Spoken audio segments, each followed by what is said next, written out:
ഗീതേ, government കോട്ട തീർന്നു പോയിരിക്കുന്നു. പിന്നെയുള്ളത് എന്റെ കോട്ടയാണ്.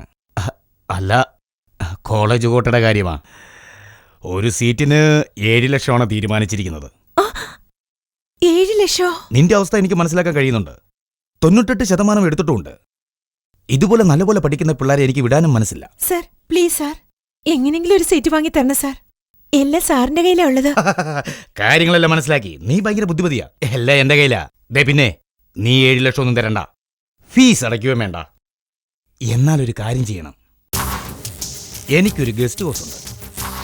ഞാൻ പറയുമ്പോഴൊക്കെ നീ അവിടെ വന്നു പോയെന്ന് വെച്ചു. നിനക്കും ഒരു കുഴപ്പം ഉണ്ടാവില്ല. എനിക്കും വേണ്ടതൊക്കെ ഇടയ്ക്കിടയ്ക്ക് കിട്ടിക്കോളും കൊച്ചേ. ദേ പിന്നെ, ഈ ഭാഗ്യം വേറെ ആർക്കും കിട്ടില്ല. നീ ഭാഗ്യശാലിയാണ് കൊച്ചേ. എന്താ ആലോചിക്കുന്നത്? ഇനിയൊക്കെ നിന്റെ കയ്യിലുള്ളത്. അതെടാ, എല്ലാം എന്റെ കയ്യിലുള്ളത്.